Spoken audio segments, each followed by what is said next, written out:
Grace Mugabe, who faces assault charges in South Africa, failed to appear before a Johannesburg court on Wednesday. But First Ladies do enjoy Harrods and Knightsbridge and places like this. And you know what? It's one place that I've never bought an outfit. Harrods? The only thing I've bought in Harrods, almond nuts, because I eat lots of almond nuts. Grace Mugabe faked a PhD in 3 months, illegally spent millions of government dollars on luxury apparel, and also cheated on her husband with Zimbabwe's most powerful dictator. Yes, this is a story of Grace Mugabe, one of the most influential women in Africa, and probably the most hated woman as well. I'm going to explain her wacky and deplorable life. If that sounds interesting to you, then kick back, relax, and enjoy the show as I recount the shenanigans of Grace Mugabe, the disgrace of Zimbabwe. Grace Ntobozidowa Marufu was born on July 3rd, 1965 as the fourth of 5 children to Southern Rhodesian immigrants. Southern Rhodesia was the former name of Zimbabwe today before Mugabe took over. Although Grace Mugabe's parents fled Southern Rhodesia due to increasing conflict between the black majority and the white minority rulers, she didn't have a tragic backstory. Even though she was an immigrant daughter, she still had easy access to food and education, living in a wealthy city, and her parents were able to fund a lifestyle that most black Zimbabweans and South Africans could only dream of. Grace Marufu went back to Zimbabwe at the age of 5 and went on to graduate college. Soon after, she got a job at a typing pool in the Zimbabwe capital. And then, at the age of 22, she was quickly promoted to become the secretary of the president of Zimbabwe, Robert Mugabe. She was married to an Air Force pilot named Stanley Goreraza, whom she married at the age of 19. Her marital status would become a matter of controversy in the coming years because of what she was about to do with the president of Zimbabwe. She was about to have an affair with him. Robert Mugabe had been married to his wife, Sarah, aka Sally Mugabe, for over 30 years by this point. They even had a son who would have been older than Grace had he not passed away due to illness at the age of 3. Sally was a teacher and an activist in the Gold Coast, what would become Ghana today. During her teaching at a Ghanaian college, she happened to meet another teacher called Robert Mugabe, who had travelled to the Gold Coast after having taught for several years around Southern Rhodesia. Now let's talk about Mugabe's past. Robert Mugabe was well educated. He already had a teaching diploma, a Bachelor of Arts degree, and a Bachelor of Education degree while still studying in Zimbabwe. His political life was also quite developed. Having attended the African National Congress Youth League, ANCYL, in South Africa, he was introduced to African nationalism and Marxism. One weird thing is that Mugabe has since said that his biggest influence at the time was not any socialist or Marxist, but it was Mahatma Gandhi. I just thought it was interesting that Robert Mugabe, one of the biggest dictators in Africa, was inspired by Gandhi, probably the polar opposite of a dictator. After his stint in South Africa, Mugabe had moved up into Northern Rhodesia, what's considered Zambia today, to gain his 3rd bachelor's degree, this time in administration, from the University of London's foreign program. It was at this time he had moved in with one Emerson Dambuzu Mnangagwa, who was attending college at the time. Robert was an inspiration to Emerson, and was also a close friend. Their developed African nationalist ideology would soon lead them both down a path of activism and revolution, which would greatly reshape the landscape of sub-Saharan Africa. After Robert Mugabe was done with his 3rd degree, he would eventually move to the Gold Coast in 1958. This is how he met Sally, and they would marry 3 years later. He began as a Marxist socialist who wanted to rally the African people to overthrow their white rulers. His rhetoric helped rally lots of supporters to his cause, which would eventually start a revolution, although it would quickly break down into an autocratic dictatorship, full of corruption, at the expense of the people who supported him. Robert Mugabe went through decades of hard-fought battles against the Rhodesian government, eventually becoming the president. I could spend hours recounting his story, but I'll spare you that for now. Let's skip it and go to where he became. It's now 1987, and his wife Sally Mugabe is sick, experiencing kidney failure. What Robert Mugabe did while his wife lay bedridden was deplorable. He has since stated in interviews that, "I knew the life of my first wife was going to be short, so I knew how to prepare for life after her." This is the wife who stuck with him for years of imprisonment and war as a revolutionary against the Rhodesian government. So, in 1987, at the age of 61, Robert Mugabe decided to have an affair with one of his secretaries. That secretary was Grace Marufu.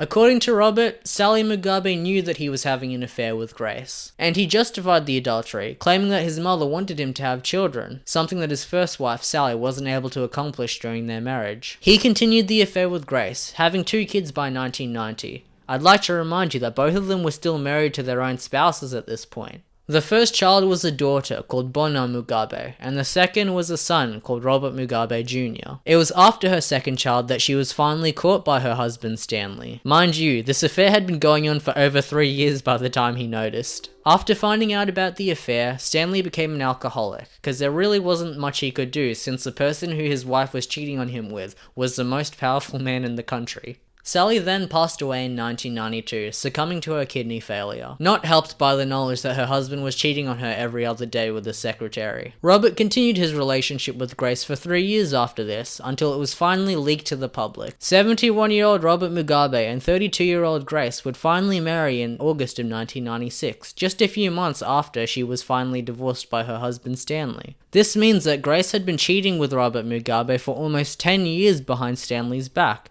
I'd imagine he would have been pretty mad. Robert sent Grace's ex-husband Stanley off to Beijing as a diplomat in their Zimbabwean embassy. Normally this would only be done for a couple of years, but with Stanley, he was left there for 20 years. Robert probably wanted to keep the victim of his crime as far away from him as possible. Stanley would eventually pass away in 2022 due to cancer complications. One thing I found strange when I was researching this topic about Grace's affair was that whenever she recounts the situation, things always seem a bit different. This is how she recalls things. Just like any other man, he just started, talking to me and asking me about my life. Were you married before? Things like that. But I was just saying, he's my boss, he must ask. He's just interested to know more about me, and I didn't know it was leading to somewhere. But you yourself, did you get a bit I was quite a shy person. I'm very shy. Robert and Grace were both Catholics, and very vocal ones at that. But when it came to fidelity, they just seemed to have forgotten their values.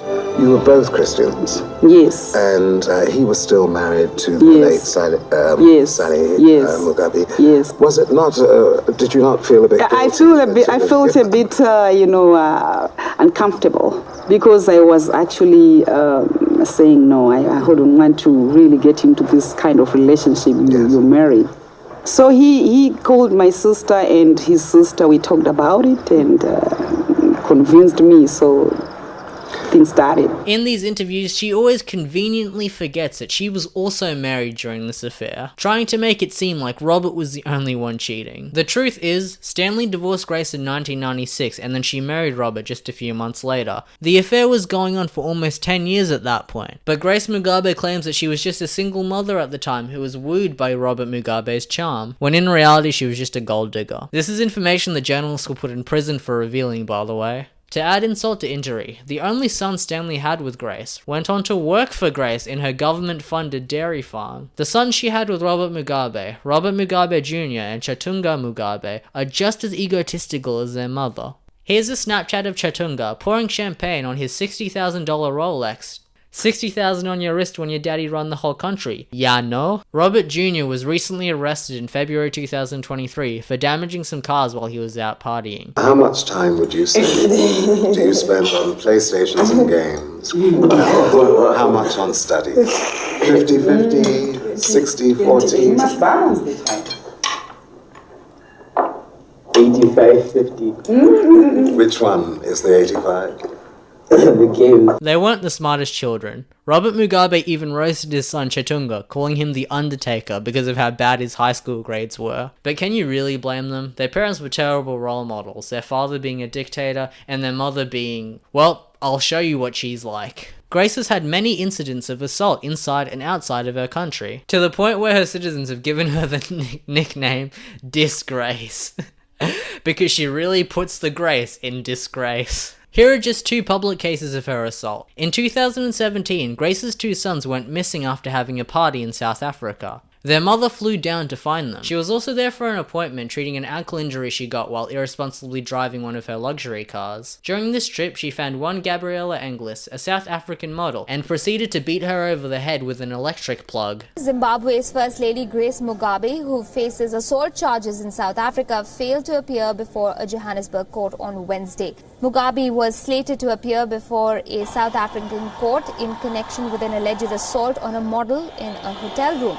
Officials in Harare have been tight-lipped over the issue so far, and there's been no word from the government on the incident just yet. This caused an outrage in the South African public. When Grace was set to appear for the assault case, she decided to just not show up. And because she was the First Lady of the President of Zimbabwe, she got political immunity and she didn't get any charges. So, let me explain how she got the nickname Gucci Grace. Although she wants you to believe that most of her money went to charity work and creating businesses for the country, the truth is she spent most of her government money buying luxury apparel and stealing properties from other people. She was famous for buying Ferragamo heels during her frequent shopping sprees to Paris, where she would spend over £75,000 per trip. When journalist Richard Jones filmed her in front of a luxury hotel during one of her escapades in Hong Kong, she did the reasonable thing and got her bodyguard to tackle him and hold him down while she decided to punch him in the face while wearing diamond rings. She was granted diplomatic immunity for that assault. Gucci Grace's ownership of 3 luxury cars, a Porsche, a Rolls-Royce and a Range Rover, each costing over $100,000. After Robert Mugabe eventually died, she tried to sneak her luxury cars outside of Zimbabwe under the cover of night. She did this because she feared she'd get her assets seized after ensuing corruption investigations. Ironically, the drivers she sent were stopped by border security, who proceeded to search her cars for 7 hours straight. They did this because they were suspicious Grace might have been smuggling her husband's assets across the border. After the search, they were let go, only to crash into each other because they were spooked by a bunch of cows crossing the road. I'm not making this up, this actually happened. Don't worry, the cows weren't hurt, but the cars all crashed into each other, requiring them to be towed the next morning. Pictures from spectators were posted on social media and quickly went viral as everybody collectively pointed and laughed at the disgrace of Grace Mugabe. Now let's talk about her illegal land grabs. Zimbabwe has a land redistribution policy made by Robert Mugabe in the year 2000. It allows land that was owned by European descendants to be ousted by the government and then redistributed to the natives of the country. He claimed that the colonized land could be rightfully repatriated to their true owners, then the profits could be shared equally among the people. The idea sounds nice, doesn't it? However, things didn't play out that way. In reality, this policy only gave native Zimbabweans the ability to intimidate and forcibly remove white landowners from their property, without developing proper facilities and trained personnel to work the land, ruining any potential output from the farms by their new owners. This had a terrible impact on the country's economy, causing the currency to death spiral down into the second worst case of hyperinflation in the world, second only to post-war Hungary. When the supply couldn't keep up with the demand, the government had a genius solution of just printing out more money. They printed out $1 million bills, and when that didn't work, they printed out $10 billion bills, and then when that didn't work, $100 billion bills, and then when that didn't work, $100 trillion bills. Eventually, $1 US was equal to over 300 trillion Zimbabwean dollars in 2009. That's trillion with a T, meaning million. The money basically had no value. The hyperinflation was so bad that the new bills they printed out had already lost all their value by the time it reached the customers. All of this was the consequence of the land grab policy, which was universally shunned as a terrible plan that didn't have any benefits to the citizens of Zimbabwe. One main rule in the land grab policy was that citizens were limited to 1 farm per family, but that rule wasn't enforced fairly. Instead, all the high-value land was divvied up with the political elites, completely ignoring the whole point of redistribution, replacing the white owners with new, greedier black ones. Meanwhile, any civilians who were renting those farms were kicked out with no notice. Gucci Grace greatly benefited from this. Today she owns 16 farms that she got from this policy. This begs the question, what does she do with all this farmland? Well, she made an ice cream company. One of Grace's farms that she stole happened to be a massive producer of dairy for Nestle. But when she took it over, Nestle refused to do business with her due to fear of a worldwide boycott of her product. Because of this, Grace Mugabe decided to rename the ill-gotten dairy farm to Alpha and Omega Dairy Company. She then used her profits from this dairy company to continue to fuel her lavish lifestyle, buying properties in Dubai, South Africa, and Malaysia. Gucci Grace also spent over $500,000 of taxpayer money to make one of her own mansions, that she would call Graceland. She didn't get away with this obvious abuse of taxpayer money. After being called out by regulators, she then proceeded to sell the mansion to another African dictator, Gaddafi. The thing is, Robert Mugabe already had a multi-million-dollar mansion that Grace lived in, so I don't know why she wanted another one. She also got a donation from China to fund a $7 million orphanage and school, which is great. But then she lied to the public, claiming that she was the one who paid for it. I keep seeing patterns the more I research her story. She always lies about all the garbage things she does, like adultery, then falsely takes responsibility of things she didn't do to make herself look better. Good thing it all comes crashing down in the end. Let's talk about her political career. By 2014, Robert was turning 90 and was way too old to still be the leader of Zimbabwe. The question of who his successor would be was greatly important at this point. WikiLeaks estimated that Mugabe's assets were worth up to $1 billion back in 2001. So Grace was adamant that she wanted to be his successor after he passed away. But there was a little problem. She was Gucci Grace. She didn't have any political qualifications besides having a language degree in Chinese. She couldn't speak Chinese, by the way. So to fix this, she speedran getting a PhD in sociology from the University of Zimbabwe in just 3 months. Here's a picture of Robert Mugabe handing his wife a PhD from the university that he owns. They aren't even trying to hide the corruption. This propelled her into her political career in Zimbabwe. She was quickly voted in and became the leader of the Women's League in Mugabe's party. Given her infamy, it's a shock that her political party voted for her, but I guess that's what it means to be the wife of a dictator. Now, here's a little bit of context of the politics of Zimbabwe in 2014. Robert Mugabe had been dictator of Zimbabwe for 27 years at that point, as the leader of the only political party in Zimbabwe, the ZANU-PF. The vice president, and next in line if Mugabe died, was Joyce Mujuru. Joyce had been vice president since 2004. She was Gucci Grace's biggest competition when it came to succeeding her husband. To get her out of the picture, Grace teamed up with Emerson Dambuza Mnangagwa, the man who was inspired by Robert Mugabe all those years ago. Emerson and Grace teamed up to create a massive smear campaign to destroy Joyce's credibility in the public, and they succeeded. Just 4 months after Grace was joined into the ZANU-PF political party, Joyce was kicked out, her career tarnished in the public eye. Robert Mugabe then replaced her with Emerson, to the dismay of Grace. Emerson was one of Mugabe's allies, even when Mugabe called for the slaughter of opposing ethnic groups from other political factions in his country. In 1982, Emerson led a genocide that would be now called the Gukurahundi Massacre. Emerson's popularity with the public was tarred by this fact, although he was still very popular with military veterans. The years from 2014 to 2017 were a political mess for Zimbabwe. Mugabe's party split into two. The older military veterans sided with Emerson, creating the La Costa group. Meanwhile, the younger political upstarts teamed up with Grace, forming the Generation 40 group. Although the G40 wanted Grace in power, they needed Robert Mugabe to be re-elected in the presidential election for that to happen. Robert was getting seriously old at this point. At the age of 91, he clearly wasn't fit to continue to be the ruler of a nation. Grace was basically puppeteering him around the country to validate her political campaign. From Mugabe's perspective, all he saw was his wife and his ally having a tug-of-war on whether they should be his successor. He was torn, but he still wasn't opposed to being re-elected. Like all dictators, once you latch onto power, you don't want to let go, even if you're tripping over your own feet going downstairs. Mugabe's re-election campaign videos are hilarious. He continued to fall asleep during political debates while his wife and Emerson continued to verbally attack each other. Now let's talk about the ice cream incident. Gucci Grace was adamant to be the next leader, some would say to the point of committing crimes. In August of 2017, during one of Mugabe's many political rallies, Emerson fell ill to the point that he had to be emergency airlifted out of the country to South Africa. He was treated for food poisoning and then came back soon after. Rumors after the incident claimed that Emerson had eaten some poison-laced ice cream from Alpha and Omega Company, Grace Mugabe's dairy company. The drama in the public was hectic, people obviously assuming that this was a failed assassination attempt by Grace. But let me give you an alternative view of the events. According to some more reputable sources, the cause for Emerson's food poisoning wasn't ice cream, but rather moldy bread. Mugabe at the time also claimed that Emerson didn't even eat ice cream during the event. If you look at things from another angle, then what might have actually happened was that Emerson got food poisoning from eating some moldy bread, but then after the fact decided to spread rumors that he was actually poisoned by Grace Mugabe.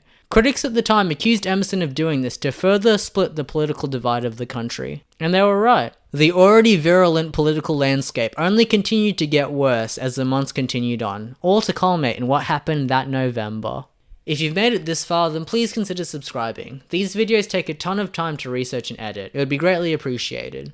As November arrived, Grace feared Emerson's growing power in the political party. She could tell the political scale of her party was tilting, and her G40 alliance was on the losing side. So on the 6th of November, Emerson was publicly fired from Mugabe's political party. Grace's influence clearly pushed Mugabe into making this ill-planned decision, and we will soon see that it backfired. Once Emerson heard he was fired, he feared that he would be assassinated, so he fled the country in secret, bribing Mozambique security to slip him through unnoticed. Once he was out of the country, he flew to South Africa where he would remain in exile for 2 weeks. Those 2 weeks were probably the best days of Gucci Grace's life. Her only political opponent in the secession for presidency was finally out of the picture. All she had to do was wait for Robert to pass away, which could have happened any day, and his billion-dollar fortune would finally be hers, allowing her to spend it on whatever she wants. Unfortunately, the army wasn't as happy. Robert Mugabe was busy firing members of the army that he thought were potential risks of staging a coup. One of these people, General Constantino Chiwenga, had enough of Mugabe's abuse of power, and after escaping an arrest on the 12th of November by Mugabe's police officers, General Constantino went straight to Emerson and colluded with him to overthrow Mugabe. 2 days later, the Zimbabwean Defense Force surrounded the capital and overthrew Robert Mugabe, putting him under house arrest. This happened just 1 day before Grace Mugabe's inauguration to vice president. She was so close to becoming next in line to the presidency, only for it all to come crashing down. On the 19th of November, Robert Mugabe was conditionally removed from his political party, and the person who would replace him was Emerson Mnangagwa. Mugabe resigned under the condition that he was allowed to keep his multi-million-dollar mansion and that he would get paid a royalty fee of $10 million for his work. And Emerson accepted. After Emerson became president, he decided not to revoke Grace Mugabe's First Lady privileges. Grace was still allowed to own the farms she illegally got, and she was provided a royal salary, letting her keep her lavish lifestyle for the foreseeable future. Robert Mugabe would die 2 years later at the age of 95, leaving behind the broken mess that was Grace Mugabe. Without her husband's name, she was finally liable for investigation for her several properties that she illegally acquired using government funding, causing her milk company and charity school to close down. And all those assault charges she accrued as First Lady could finally be put to trial. Gucci Grace spent her entire life chasing wealth and pleasures. No matter how much people resent her for the way she acts, the truth is, she was just a beneficiary of a corrupt system that valued status and political power above all else. Even though Grace failed in her attempt to become the president of Zimbabwe, she still gets to live an affluent lifestyle. And this is why she is so universally hated by her own people and the international community. If you want me to talk about more controversial topics and figures about Africa, please subscribe, and hey, I've got a Patreon now. Thank you for watching this long, and goodbye.